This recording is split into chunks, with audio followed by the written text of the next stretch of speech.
Estamos de volta, voltamos aqui no palco New Horizons, Campus Party Digital Edition Brasília, e nesse momento a gente vai ter um assunto bem interessante, movendo o mundo por definições, como algoritmos transformam humanos e não humanos, com Moisés Costa Pinto. Obrigada, Moisés. Boa noite. Obrigada pela sua presença aqui com a gente. Boa noite, gente. Tudo bem? Boa noite, tudo certo? Muito obrigado pelo convite. Essa é a minha 7ª Campus Party, a primeira palestrando. Participo do Campus Party desde 2012, é uma honra participar de mais uma dessa edição digital. Obrigado, muito obrigado pelo convite. Imagina, a gente que agradece. Moisés, agora eu vou deixar contigo. Você já quer fazer o compartilhamento de tela aqui, que a gente já coloca para você. Eu estou com a dificuldade de compartilhar o Google Chrome, não está aparecendo, eu estou no Firefox e não está aparecendo a tela. Você abriu a apresentação você entrou no StreamYard pelo Chrome? Não, entrei no Firefox. Pelo Firefox. Você está com uma ou duas telas? Estou com 2 telas. 2 telas? Uhum. Deixa eu ver. Teria que entrar. O ideal seria se você entrasse pelo Chrome. Você quer. Você tem o link fácil aí, certo? Tenho, posso entrar pelo Chrome. Fica mais fácil. Eu continuo aqui e eu já te coloco de volta. Pode ser? Certo, tudo bem.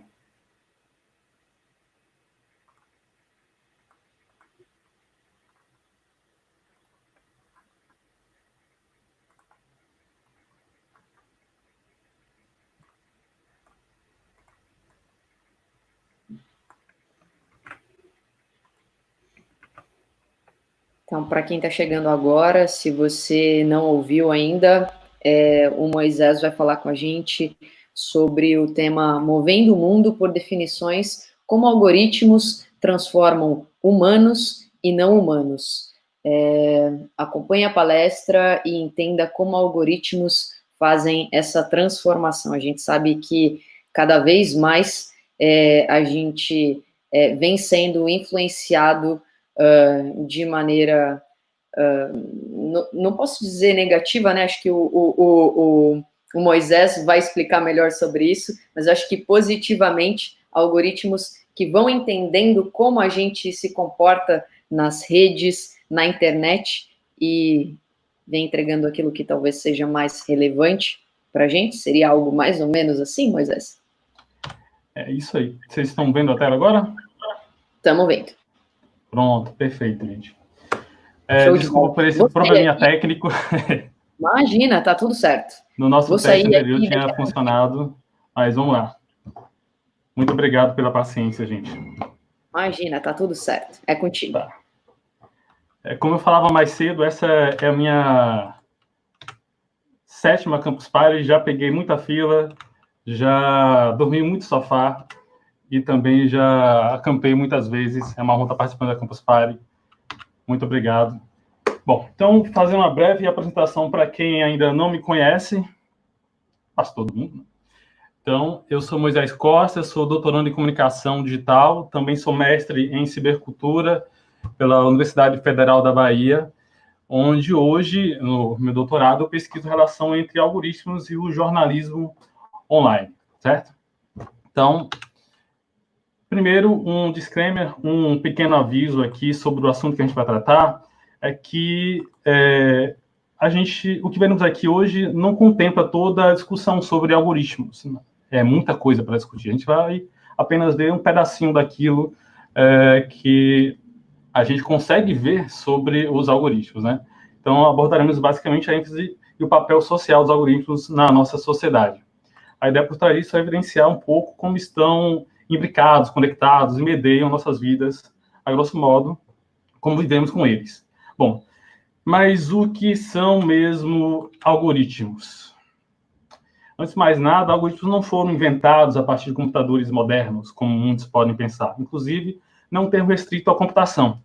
A palavra provavelmente foi inventada pelo matemático iraniano, eu vou ler o nome dele agora, Abu Abdallah Muhammad ibn Musa al-Khwarizmi, no século 17. Ele também é o fundador da álgebra e provavelmente é tão importante quanto Newton ou Einstein. Enfim, por definição, um algoritmo é uma série de etapas que são executadas para resolver um problema específico ou para obter um resultado definido, ou seja, um procedimento passo a passo para a solução de um determinado problema. Logo, e esses são os exemplos mais legais que a gente pode dar, uma receita culinária também é um algoritmo, embora seja geralmente executada por um ser humano. Consiste em um conjunto de entradas, ingredientes e saída, o prato cozido, bem como instruções para transformar e combinar ingredientes crus em algo apetitoso. Todavia, aqui estamos preocupados com algoritmos que rodam em computadores digitais e que transformam e combinam informações de diferentes maneiras. Receitas de informações elaboradas por computador, se você preferir. E também acho que isso é legal. Se você preferir, você pode considerar a sua avó como a maior programadora que existe. Ok, algoritmos computacionais. Como surgiram os algoritmos computacionais? Basicamente, quem criou os algoritmos computacionais foi Ada Lovelace. Para quem não sabe, ela era a filha do poeta inglês Lord Byron. Deu um Google depois para você ler os poemas dele. Em sua famosa nota G, escrita por Ada Lovelace, sobre a máquina analítica, talvez o primeiro projeto funcional de computador mecânico da história, do inventor Charles Babbage, ela inventou basicamente os algoritmos. Em resumo, a Ada sistematizou subrotinas e loops computacionais que seriam aplicadas e desenvolvidas somente nos anos 50, 40, 50, por Alan Turing, por exemplo. Portanto, sendo pioneira nessa área. Essas rotinas, baseadas em lógica, mostravam, em síntese, que uma máquina analítica poderia fazer operações matemáticas programadas e reprogramadas para desempenhar tarefas limitadas e imutáveis. Por esse trabalho extraordinário, Ada é conhecida como a primeira programadora de computador do mundo. Aqui do lado a gente consegue ver a máquina analítica e também o código, o algoritmo desenvolvido por Ada para fazer a máquina funcionar. Uma das suas principais contribuições está na sistematização lógica de algoritmos a partir de cálculos matemáticos. Contudo, essa lógica vai além da matemática e álgebra simples, e é responsável por selecionar, classificar, permutar, combinar, substituir, transcodificar, etc. Tudo que um algoritmo contemporâneo faz, a Ada já previu lá atrás, no século XVIII. Portanto, fazendo um resumo do que ela criou, um algoritmo não visa apenas encontrar uma solução viável, mas a melhor solução possível. Isso é levado até hoje. Então, inputs e outputs. Os diversos tipos de algoritmos, geralmente dizem computacionais e não computacionais, como a gente viu, são variados, mas todos têm inputs e outputs. Atualmente, o algoritmo computacional é o mais usado e, como o nome propõe, é passivo de implementação em computadores. Para exemplificar, a seguir, aqui a gente pode ver a lógica por trás de um algoritmo computacional simples. Eu acho que os programadores que estão nos assistindo já conhecem, mas para o leigo, para muitas pessoas, é interessante ver isso. Primeiro, então, esse algoritmo leia x, leia y, s igual x mais y, escreva s. Basicamente, todo algoritmo segue essa lógica, só que os mais atuais são muito mais complexos. Então, algoritmos computacionais têm pelo menos uma entrada de dados e uma saída de informações, geralmente, e fundamentam os seus funcionamentos em bases de dados estruturados para resolver os problemas propostos nas entranhas de seu código, como no exemplo que a gente viu agora. A leitura de dois elementos, base de dados, e a escrita do resultado da sistematização desses elementos. Algoritmos não são necessariamente softwares, já que são procedimentos codificados com inputs e outputs definidos. Contudo, quando pensamos nos algoritmos apenas enquanto fórmulas matemáticas, perdemos de vista as questões políticas e econômicas que estão por trás do seu funcionamento, que geram uma nova lógica de conhecimento, e isso é importante, a gente vai ver mais adiante, invisibilidade. E Onde vivem os algoritmos? Hoje, os algoritmos estão presentes em processos que envolvem quase todas as atividades humanas e também não humanas, a partir de diferentes linguagens de programação, mediando a vida cotidiana de milhões de pessoas ao redor do mundo, quiçá impactando a vida de todos, mesmo aqueles que nunca viram a cor da internet. São presentes em softwares, em programas de processamento de texto, em sistemas operacionais de computadores, celulares, nos códigos da web, em protocolos de internet, em sites, em scripts, em redes sociais, em máquinas autônomas, em robôs, em chatbots. Eu poderia passar a noite toda aqui listando onde os algoritmos estão presentes. Em síntese, estão presentes na indústria, na agricultura, no setor de serviços e em nossas casas. Medeiam o nosso trabalho, nossa sociabilidade e relacionamentos. A internet das coisas, estão falando da internet das coisas, é basicamente feita de protocolos e algoritmos. E também eles medeiam, uma curiosidade, a tatilidade do nosso dedo com as telas dos nossos celulares. Eu até pareço o cara do Agro é Pop da Globo, mas é isso, os algoritmos são pop, então não tem para onde fugir. Quase todas as tecnologias têm um algoritmo por trás, ou tiveram seu design baseado em lógicas de modo que é quase impossível dissociar o desenvolvimento tecnológico da atualidade da lógica desses códigos. A minha pesquisa hoje é baseada em estudos sobre o impacto dos algoritmos no jornalismo. E eu queria trazer um exemplo aqui para a gente conhecer, para a gente ter noção de como eles estão presentes em nossa vida, mesmo a gente não achando que eles estão. A maior parte das notícias e reportagens de grandes sites de conteúdo sobre esportes ou esportes são feitas por algoritmos, por robôs, porque é fácil você modelar uma notícia com algoritmos para produzir tais reportagens. Só na China, estima-se que mais de 50 milhões de notícias são feitas por algoritmos todos os dias. Então, assim, sua avó dá boa noite para o Cid Moreira, sua mãe para o Bonner, e você dá boa noite para o algoritmo que está no seu Twitter, que está nas suas redes sociais. Outro exemplo de aplicação do algoritmo são as predições que eles fazem a partir dos dados de nossas compras, por exemplo. Por exemplo, o Walmart, ele descobriu quais eram os produtos que mais vendiam quando as pessoas compravam produtos para criança ou fraldas para crianças. E aí botou o algoritmo para calcular, para ver quais são os produtos que mais venderiam. E o algoritmo identificou que o produto que mais seria vendido ao lado de fraldas para neném seria a cerveja. Porque geralmente quem compra fralda para criança, principalmente de noite, está com insônia, quer uma cervejinha para poder espairecer um pouquinho da vida de adulto. E os algoritmos também estão nas séries. Isso é um exemplo famoso, acho que a maior parte de vocês já conhecem. O Netflix, ele usou algoritmos para identificar os temas das suas famosas séries Stranger Things. Então, o algoritmo identificou a partir das buscas, a partir dos momentos que as pessoas pausavam as séries, a partir das séries séries e filmes que eram mais assistidos, das temáticas desses produtos, para identificar que as pessoas queriam uma série que tivesse adolescentes, que tivesse elementos de nostalgia, que tivesse sci-fi, que tivesse outros mundos, que tivesse poderes mágicos. Daí nasceu o Stranger Things, um sucesso absoluto por culpa dos algoritmos. E teorizando um pouco e abrindo um pouquinho o nosso pensamento sobre os algoritmos, a gente também pode dizer que eles são hiperobjetos. Para o Timothy Morton, um dos criadores do termo, hiperobjetos são um tipo relativamente novo de objetos que desafiam a percepção que temos, ou o senso comum que temos do tempo e espaço, porque estão distribuídos de tal maneira pelo globo terrestre que não podem ser apreendidos diretamente por nós, ou então que duram ou produzem efeitos cuja duração extravasa enormemente a escala da vida humana conhecida.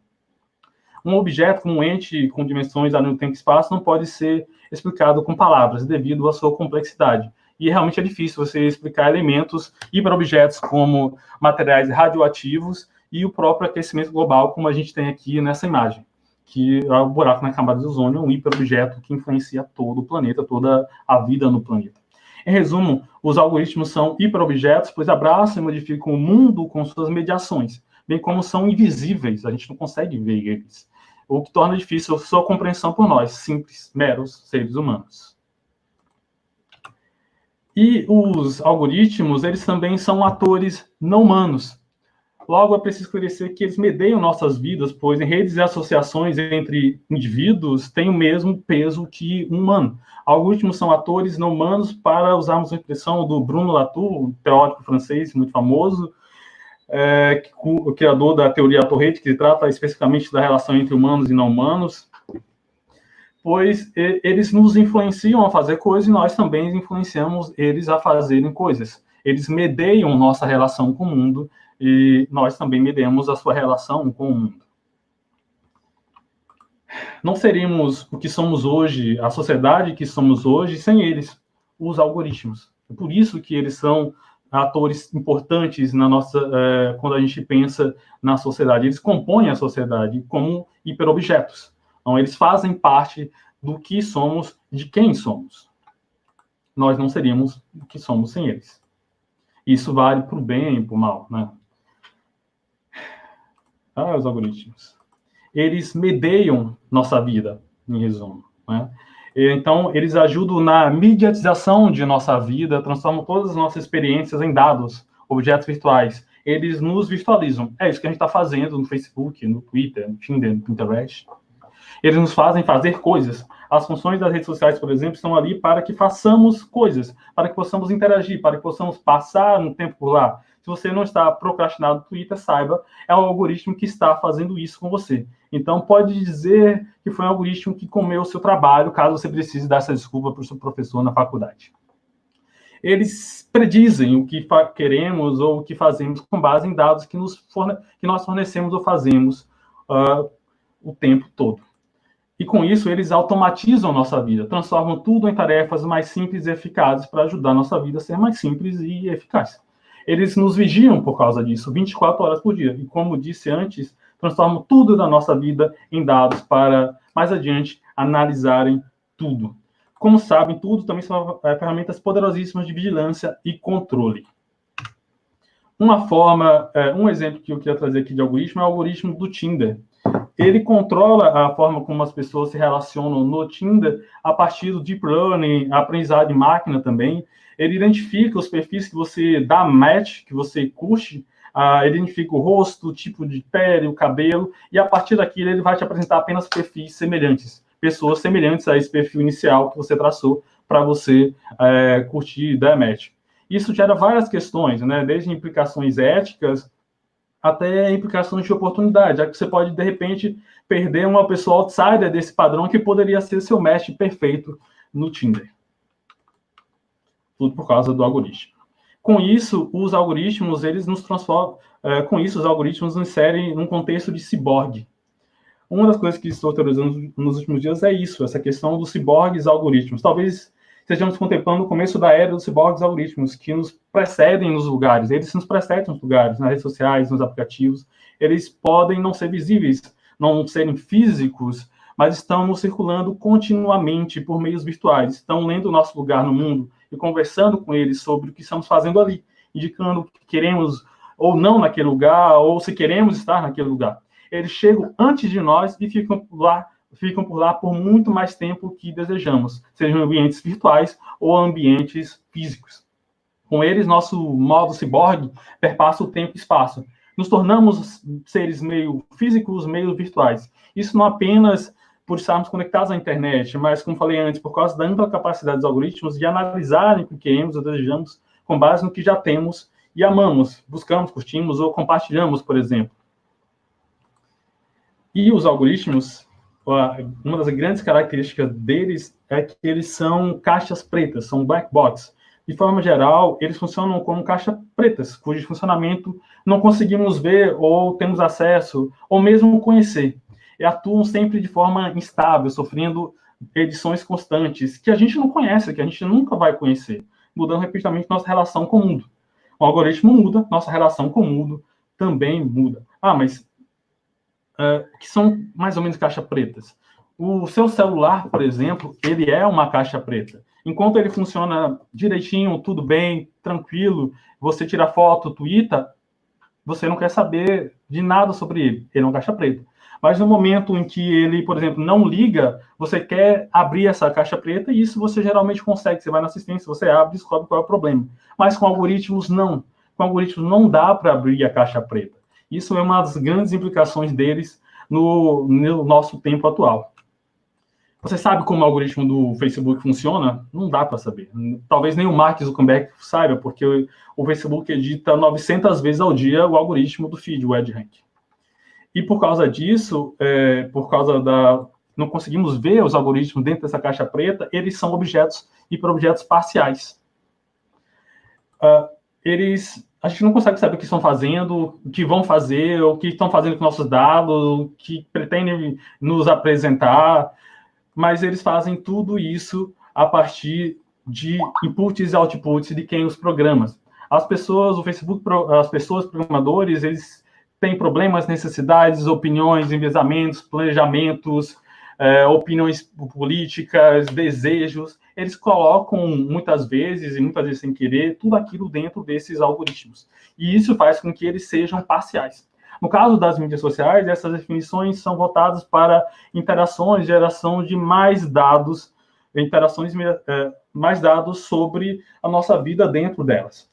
Esses novos dados poderão servir à venda de anúncios e à venda direta de informações geradas pela efetividade do algoritmo ao mediar as nossas interações com eles e nossas interações por meio deles com o mundo. Né? Muitas empresas vendem, logicamente, esses dados para outras empresas e elas usam outros algoritmos para identificar os nossos desejos. Né?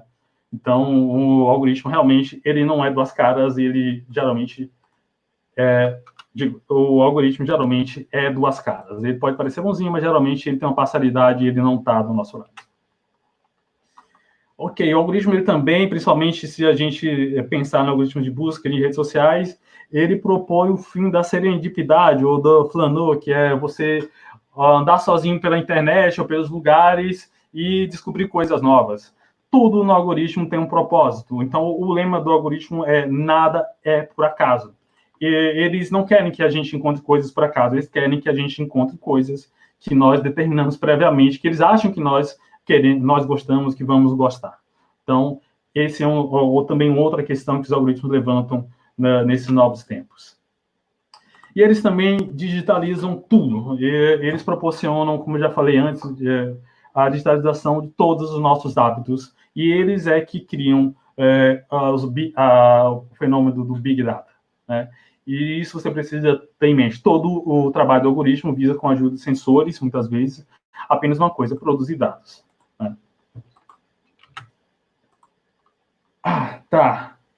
E essa questão de delegação algoritmo, já finalizando aqui, para a gente poder discutir um pouquinho, sendo um pouco redundante, delegamos aos algoritmos a função de nos apresentar um mundo melhor ou de fazer o mundo um lugar melhor para a gente. Seja isso consciente ou não. Assim surge uma questão dentro dessa vida imersa nos algoritmos. Eles são nossa matrix? Existe uma pílula azul para sair dessa matrix? E se a gente tomar a pílula azul, a gente vai mesmo sair dessa matrix? São questões que quebram a cabeça de muitos pesquisadores.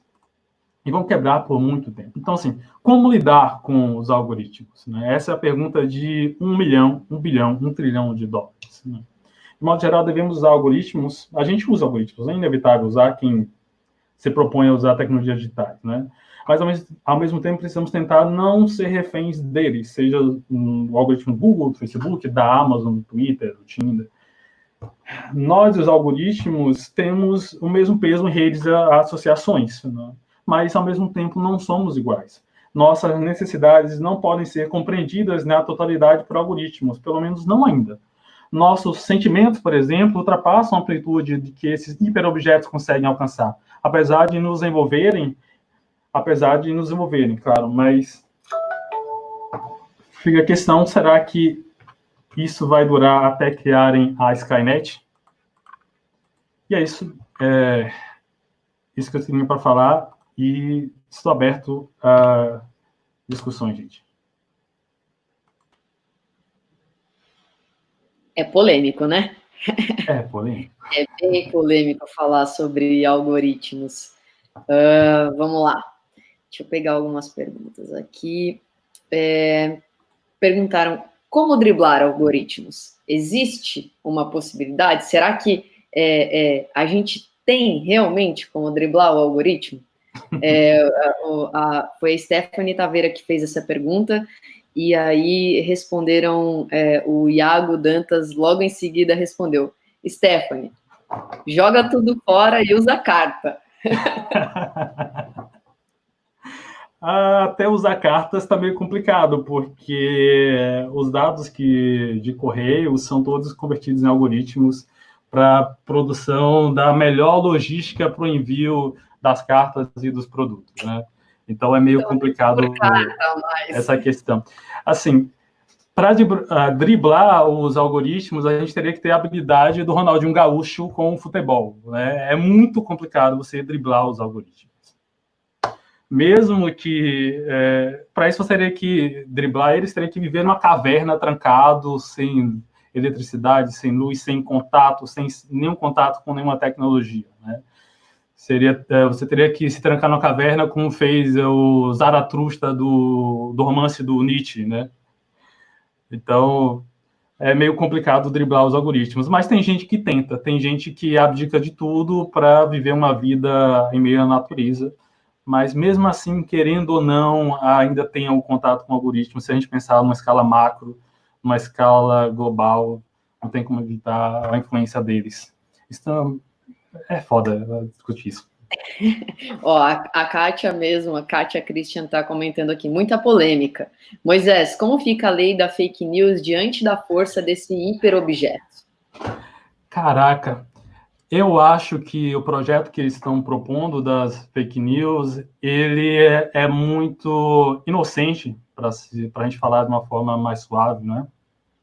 Porque ele não abarca todas as discussões que tem por trás das tecnologias e também por trás dos algoritmos. Lá atrás, quando se criou o marco da Lei Geral da Internet no Brasil, no meio dos anos 2000, mais ou menos, teve uma discussão ampla, foram anos discutindo, até chegar num documento palpável, um documento interessante. Mas eu acho que dessa vez a discussão sobre uma lei das fake news está muito apressada. Até porque o projeto que eu vi que está em trâmite por aí, ele pode acabar cerceando alguns direitos de liberdade, né? Por querer definir o que é fake news ou tentar impedir a produção de fake news. Eu acho que precisa ter uma discussão muito mais madura para chegar num projeto melhor, até porque os algoritmos são muito mais complexos do que os deputados estão pensando ali no projeto. Né? E aí agora o que o Jonas Carvalho está perguntando, a quantidade de informações que essas redes acumulam e a capacidade de assimilar e intuírem comportamentos deveriam ter algum limite? Você acha que eles estão, é fato, que estão infringindo a nossa liberdade de ir e vir virtualmente?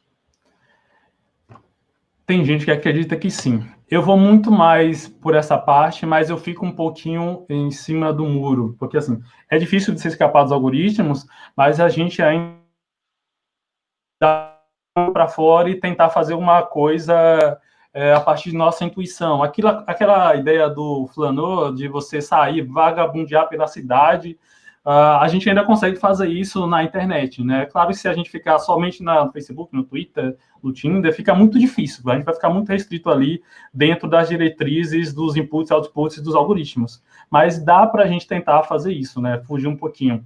Não é inviável, mas dá para a gente viver parcialmente sem os algoritmos. Eu acho que é difícil viver, como eu falei antes, sem eles. É impossível, talvez, mas dá para viver parcialmente e tentar se desventilar um pouquinho, tentar driblar um pouquinho, como o Ronaldinho Gaúcho, fugir da marcação.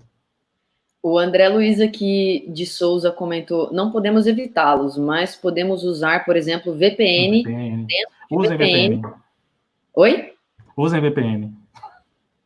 Então, para a gente fingir que a gente está numa localização diferente. Sim, sim. VPN, eu acho que deveria ter acesso universal a todo mundo, né? Deveria ser tão essencial quanto água. Para quem trabalha com internet, quem vive na internet, VPN deveria ser gratuito para todo mundo, né?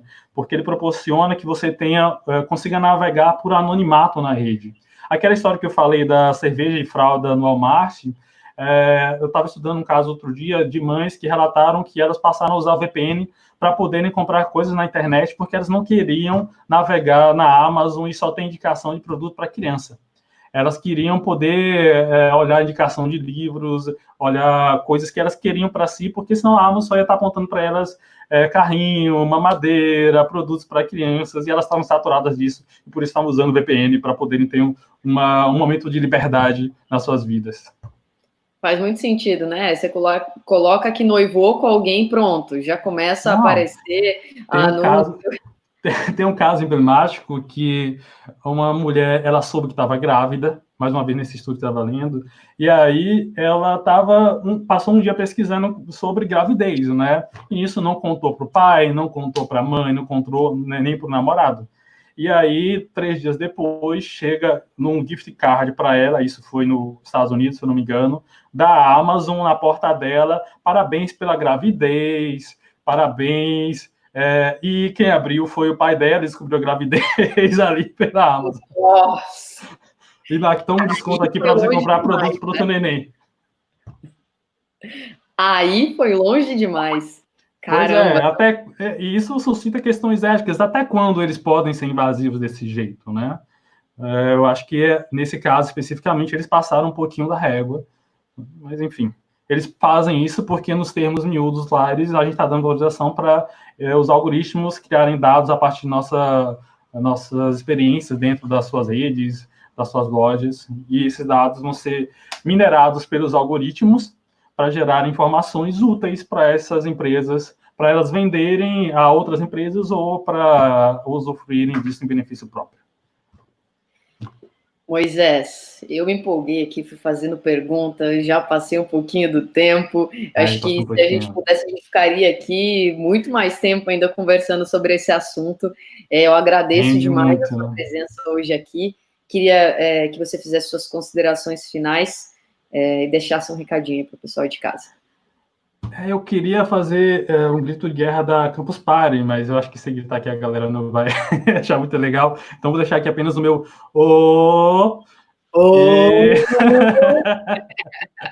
E também, se vocês quiserem conversar, tem aí o meu Twitter, @MonzaCosta, Monza com Z, Monza Costa. Vamos conversar, a gente pode... Marco.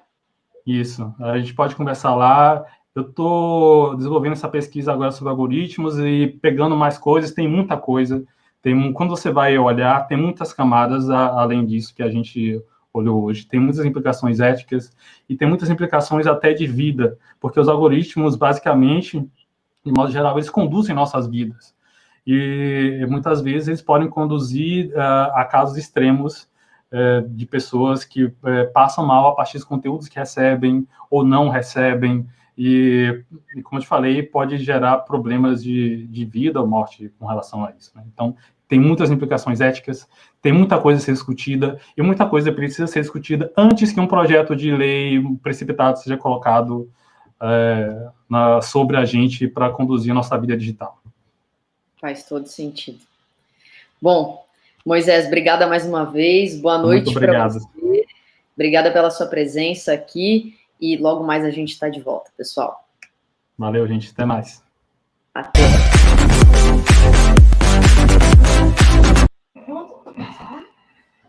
Uhum.